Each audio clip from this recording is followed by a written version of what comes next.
여러분에게 있어서 인생이라고 하는 것은 무엇입니까? 인생이라고 할 때 여러분 무슨 생각이 납니까? 인생은 아름답다? 인생은 순간적이다?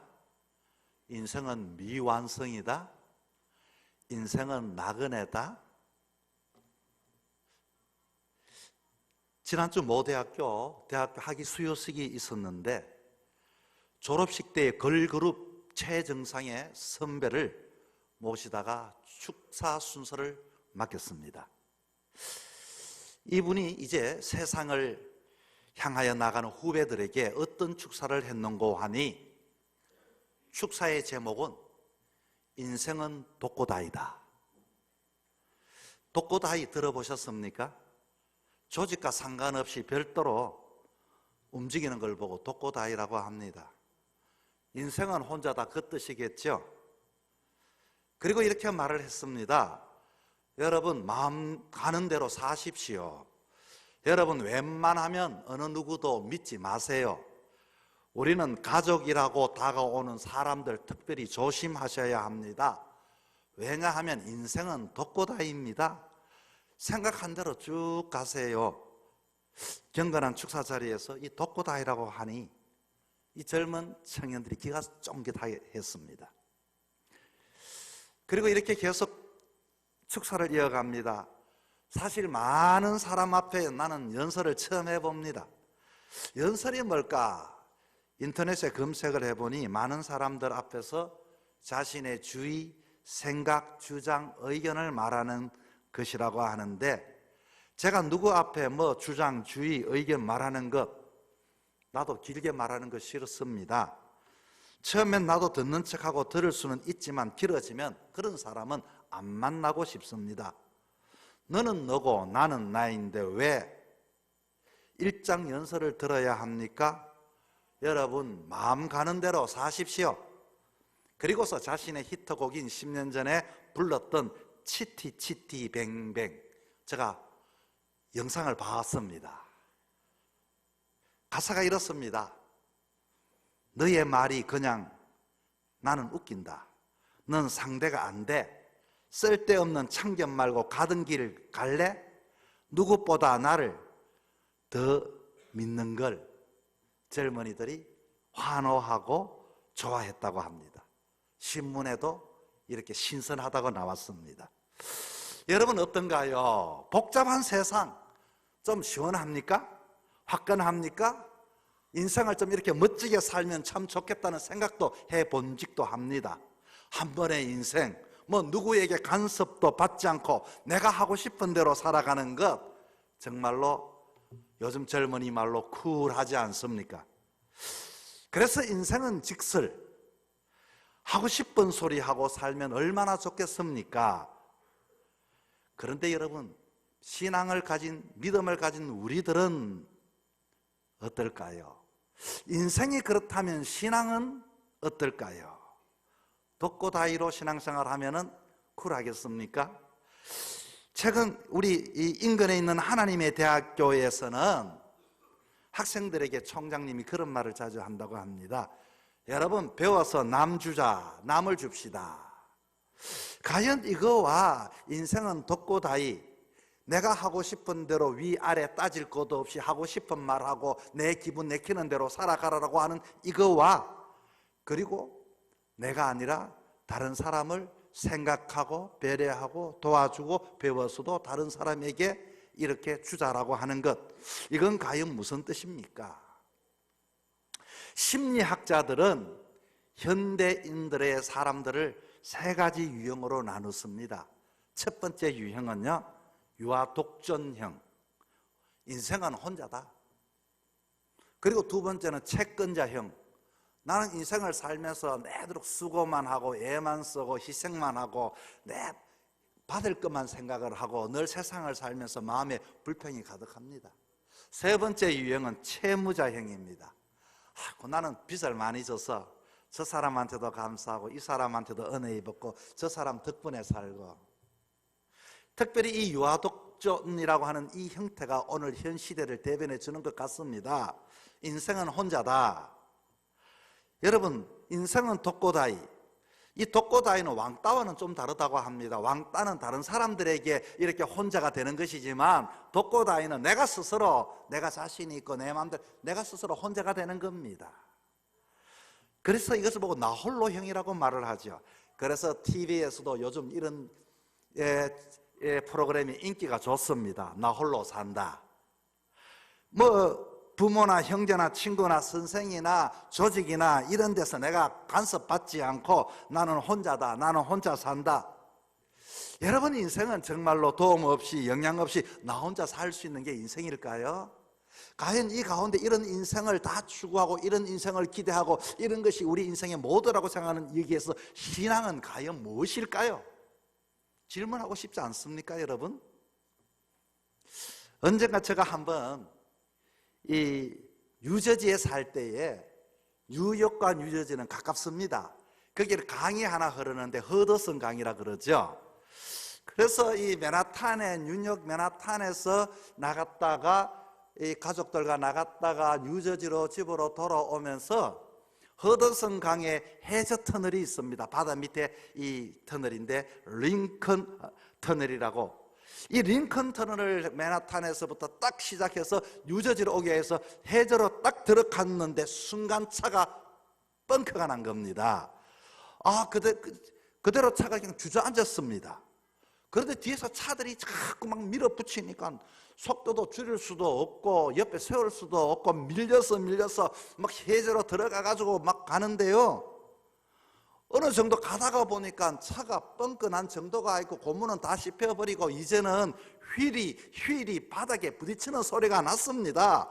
아주 막 뜨그덕 하는데 이 휠도 막 얼마나 우그러졌는지 막 차가 막 뜨그덕 마차를 탄 것처럼 하다가 해저를 벗어나서 이제는 뉴저지 위로 쑥 올라왔는데 새벽 1시. 주변은 캄캄했습니다. 앞으로도 2시간은 더 내려가야 하는데 이대로 내려갈 수가 없었습니다. 뭐 유학생이 차를 당시 샀을 때는 중고를 샀으니까 처음 뒷트렁크를 열고 뭔가 스페어 타이어가 있는가 싶어서 봤는데, 뭐 우리나라도 요즘은 다 그렇죠. 스페어 타이어 작지 않습니까? 그 당시에는 우리나라는 그렇지 않았거든요. 25년 전에 딱 여는데 오토바이 바퀴 같은 게 하나 떡 비치가 되었는데, 아이고 이거 쏘갔구나, 아무거나 이게 두었구나 하고서 꼼짝없이 이렇게 멍하니 있었는데 누군가가 저희 가까이 왔습니다. 아주 무섭기도 하고 정말로 주변에 봐도 정말로 끌렁끌렁한 사람도 있고 뒤에는 가족이 타고 있고 참 낭패를 당했던 겁니다. 그 사람이 도와주기는 그냥 저쪽으로 가라고 이렇게 하는 게, 차도 움직일 수가 없는데 세우긴 세웠는데, 그래서 할 수 없이 또 시동을 걸어가 뜨거덕 하고 갔는데, 이야, 이거 뭐 타이어를 갈아봐야 보지도 못했고 한 번도, 그리고 이 타이어도 제 타이어인지도 모르겠고 하는 방법도 모르겠고. 그런데 어떤 덩치 큰 흑인 한 분이 이렇게 가까이 오는 겁니다. 마음이 막 두려워요. 이 사람이 한참 보더니 그 상황을 지켜보더니 자기 차를 가서 모든 장비를 가지고 차를 버떡 올리더니 뒤에 그 스페어 타이어를 싹싹싹 고쳐서 정말로 콩죽 같은 땀을 흘리고 손에 기름을 딱 도와주고 손을 딱 털면서 가버리는 거예요. 제가 알았습니다. 인생이라고 하는 것은 언제나 우리는 익숙한 것 같지만 날마다 새로운 환경을 만나는데 참 도움 없이 살아가는 인생이 없다. 낯선 사람에게도 도움받고 그렇게 매 순간마다 두려워하고 염려하지만 그럴 때마다 참 많은 도움을 가지고 살아간다는 것을 깨닫게 되었습니다. 여러분, 오늘 본문의 말씀도 마찬가지입니다.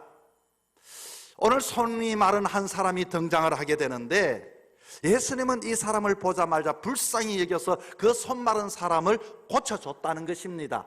그리고서 그냥 지나간 것이 아니라 내 손을 내밀라 하시고서 그 손이 회복되었다는 건데, 과연 이것이 무슨 신앙의 의미를 줄 수 있을까?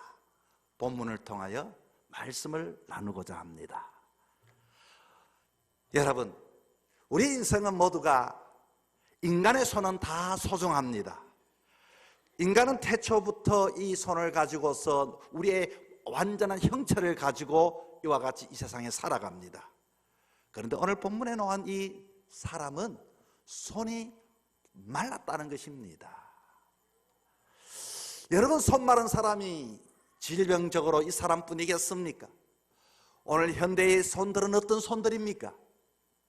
오늘도 인간은 태초부터 손으로 범죄하기 시작했습니다.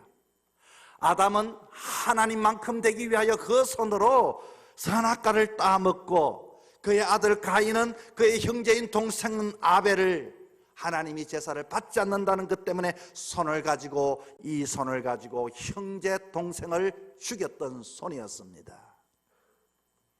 손은 가지고 있지만 그 손들은 말라 비틀어져서 남들을 도와주고 베풀고 창조의 손이 아니라 다른 사람을 내가 살기 위하여, 내가 더 높아지기 위하여, 내가 더 똑똑하기 위하여 이 손들을 사용하는 그 순간 인간의 손은 메말라 버렸지요. 형체는 가지고 있지만 그 정말로 하나님신 손의 기능을 감당하지 못하는 이 모습들, 주님은 그 모습이 안타까워서 손을 내밀라 하시고 그 손을 회복해 주기를 원하신 것입니다.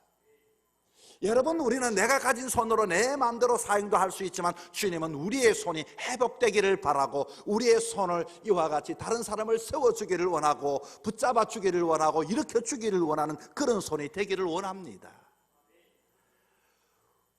이제는 우리 아이들이 다 컸지만은 초등학교 저학년 때에 이 시하전에 이 액자가 아직도 저희 이 거실에 이렇게 있는데, 거기에 이 25년 전 큰아이가 초등학교 저학년 때 지은 동시가 제목이 아빠의 손입니다.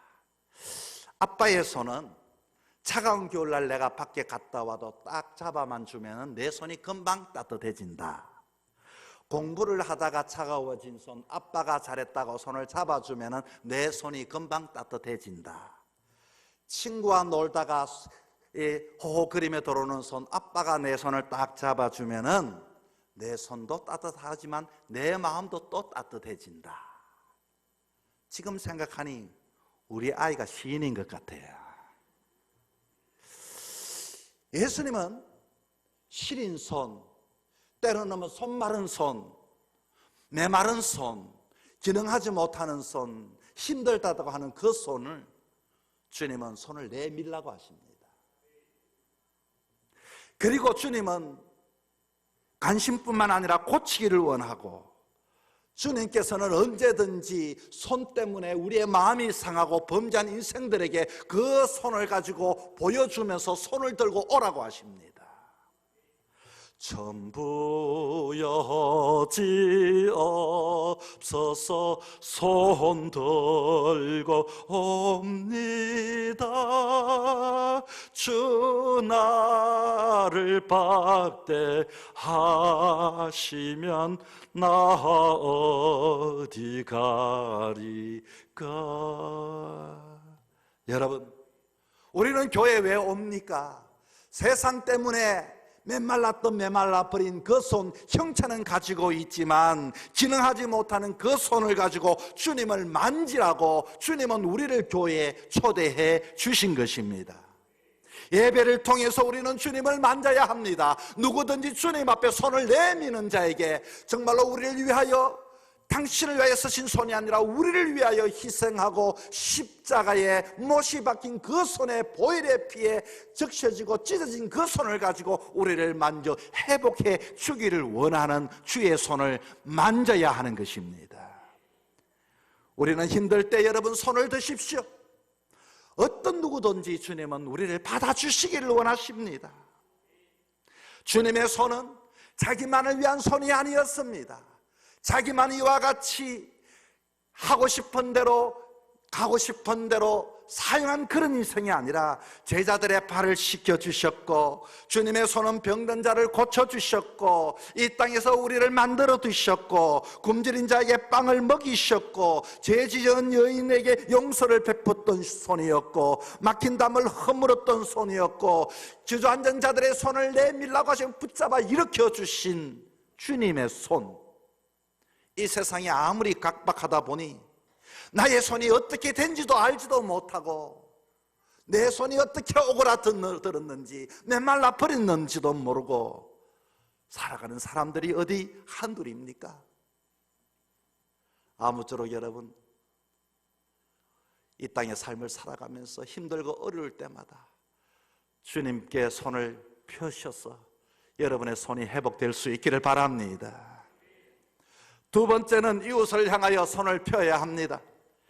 이제 이웃을 향하여 내어주는 손이 되어야 하는데, 주님은 내 손을 내밀라, 내 손을 펴라고 말합니다. 여리고 도상에서 강도 만나서 신음하는 자가 있었지요. 제사장도 지나가고 레위인도 지나가고 강도 만났지만 어느 누구도 손을 펴주지를 못했습니다. 약으로 치료해 주지도 못하고 먹을 것을 주지를 못했습니다. 그런데 사마리아 사람은 그 자리에서 내려서 신음하는 사람을 손으로 기름과 포도주를 상처에 붓고 치료해 주고 그 손을 이웃을 향하여 펼치는 손이었습니다. 여러분, 부자와 나사로의 이야기를 잘 알고 계시지요? 부자와 나사로, 부자는 열심히 노력하여 자기 먹고 잘 살았습니다. 그러나 잘 살았지만 그도 죽었습니다. 늘 살지 못했던 거지도한 가난하게 살았지만 죽었습니다. 둘 다 죽어서 부자는 지옥에 떨어졌고 거지는, 나사로는 하늘에 올라갔는데, 부자가 불길에 타는 것이 너무 괴로워서, 너무 뜨거워서 이렇게 하나님께 기도합니다. 아버지, 저 나사로를 좀 십자가 손에 물 한 방울만 찍어 내 입술을 적시게 해 주십시오. 그럴 때 하나님이 말합니다. 너는 세상에서 그렇게 잘 살면서도 어려운 사람을 위해 손 한번 펴지 아니하고 도와준 일도 없는데 이제 와서 그 사람의 손으로 물 한 방울 찍어다가 목이 서늘하게 해달라고? 너가 주는 손을 편 일이 없는데 누가 도와준단 말이냐? 주님은 우리에게 말합니다. 지금 너가 잘 살고 있지만 우리의 손이 오거나 들지는 않았는지, 이와 같이 메말라 있지는 않았는지 손을 펴라고 말씀합니다. 우리는 독고다이가 아니라, 신앙은, 인생은 독고다이일지 모르지만 신앙은 서로 붙잡아 주는 것입니다. 신앙은 서로 관계를 맺는 것입니다. 여러분, 이 신앙의 삶은, 신앙은, 인생은 직설이지만 신앙은 역설입니다. 역설이라고 하는 뜻이 무엇입니까? 살고자 하는 자는 죽어야 한다고, 먼저 되고자 하는 자는 나중되라고, 높고자 하는 자는 낮아지라고, 이것이 역설입니다. 그런데 직설과 역설의 차이는 가만히 더 깊이 따지고 보면, 직설은 언제나 내 중심이지만 역설은 다른 사람을 생각하고 그 사람 때문에 내가 뒤에서 이와 같이 있다는 것을 이야기해 주고 있는 것입니다. 신앙은 직설이 아니라 신앙은 역설인 것입니다. 여러분, 우리는 독고다이로 살아갈 수가 없습니다. 인생이 그렇게 그것이 유행이 된다 할지라도 우리는 스스로 붙들어주는 사람이 되고, 스스로가 이와 같이 품어주는 사람이 되고, 손을 먼저 내가 용서하며 내미는 사람이 되어야지, 여전히 사람을 향하여 내 인생 독고다이로 나 혼자 산다는 그런 인생이 아니라, 붙잡아주고 세워주고 일으켜주고 잡아주고 펴서 펼치는 것이 신앙의 삶이요, 이것이 바로 역설인 것입니다. 전쟁 중에 독일 어느 마을 교회에 폭격이 일어났습니다. 폭격으로 인하여 교회 앞에 있는 예수의 상에 다리는 멀쩡한데 두 팔이 떨어져 나갔습니다. 교회 다니는 사람들이 의논을 했습니다. 새로 팔을 붙일 것인가, 아니면 새로 동상을 이와가 새롭게 세울 것인가. 그런데 제3의 안건이 나왔습니다. 그냥 둡시다. 교회가 무엇합니까? 교회는 이와 같이 이웃을 향하여, 세상을 향하여, 어둠 속에 있는 자들 향하여 손을 펼치고 있는 것이 교회 아닙니까? 그냥 둬서 우리가 주님의 손이 되어 줍시다. 그래서 그냥 두었다는 것입니다. 여러분, 우리가 주변에서 십자가가 있지만 이 십자가는 손을 펼치는 모습을 우리에게 보여주고 있습니다. 우리의 손들이 메말라서 움켜쥐고 있지 않습니까? 교회 안에서 한때는 서로에게 손을 잡았다가도 신앙생활에 상처를 받고 우리의 손이 메말라 있는지도 모르고 신앙의 삶을 살아가는 사람이 있다면, 다시 한 번 더 여러분의 인생의 신앙의 손을 한번 볼 수 있기를 바랍니다. 우리가 성령 없이 육체를 따라 살게 되면 이웃에게 무관심하게 됩니다.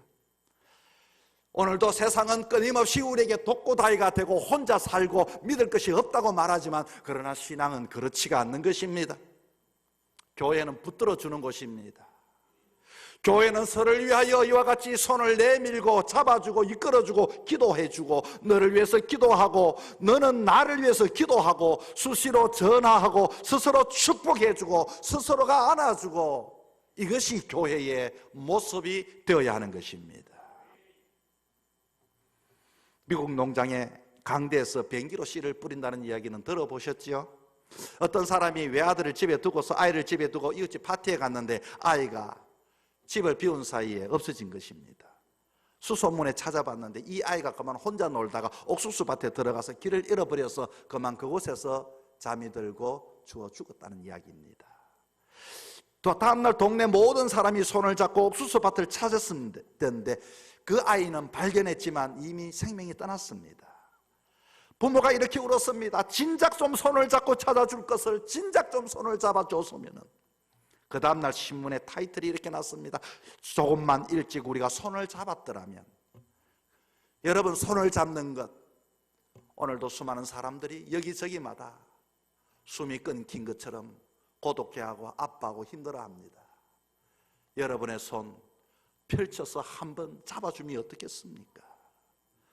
독고다이 시대, 우리 젊은이들에게 이와 같이 모든 것들이 이 이야기를 듣고 시원하다고 이야기하겠지만 이런 시대는 소망이 없습니다. 그래서 우리에게는 믿음이 있고 신앙이 있고 말씀이 있는 겁니다. 이효리의 진행쇼에 신동엽이 초청을 어느 날 받았습니다. 이효리가 이렇게 물었습니다. 선배님은 어떻게 오랫동안 방송에 이렇게 오랫동안 남아 있습니까? 그랬더니 신동엽 씨가 이렇게 이야기했다고 합니다. 제가 맡은 건 3가지 프로그램인데 밖에 없는데, 동물농장. 그런데 이 동물농장도 진행을 하면 동물들이 알아서 연기를 너무 잘해줬다는 겁니다. 동물들 덕분에 내가 오래 하고 있습니다. 시청자 덕분에 내가 이와 같이 오랫동안 하고 있습니다. 이 동료들 덕분에 내가 이렇게 지금도 진행을 하고 있습니다. 그렇습니다. 우리는 주님 덕분에, 목회자 덕분에, 성도들 덕분에, 이웃들 덕분에 살아가는 것이 신앙의 모습인 것입니다. 오늘 우리가 이 세상에 사는 것은 십자가 달린 예수님 덕분에 살아가는 것 아니겠습니까? 이재영 목사님은 신앙은 역설이라고 하는 책에서 이렇게 이야기합니다. 여러분, 신앙은 소리 없는 아우성입니다. 소리는 나지 않지만 그 안에는 끊임없는 아우성, 끊임없이 이와 같이 희생하는 사람을 통하여 신앙이 진행이 된다는 겁니다. 여러분, 접속이 아니라 접촉입니다. 혼자서 접속하는 것이 아니라 사람을 잡아주고 만져주고 사람과 함께하는 것이 신앙이다. 그래서 신앙은 혼자가 아니라 덕분에 함께함이 신앙이라는 것을 이야기합니다. 여러분, 나를 향하여 내 손들이 오그라들지 않았습니까? 여러분의 삶의 영역이 오그라들지 않았습니까? 주님은 손을 내밀라, 손을 펴라고 우리에게 말씀합니다. 인생은 독고다이 직설인지 모르지만 신앙은 역설이요 함께함입니다. 여러분, 남은 여정의 삶도 세상이 그런 삶을 이야기한다 할지라도 힘들고 어려워도 날마다 주님 덕분에, 우리 성도들 덕분에 행복을 누리고 감사하고 멋진 신앙의 삶을 살아가는 저와 여러분의 삶이 되기를 주 이름으로 부탁을 드립니다.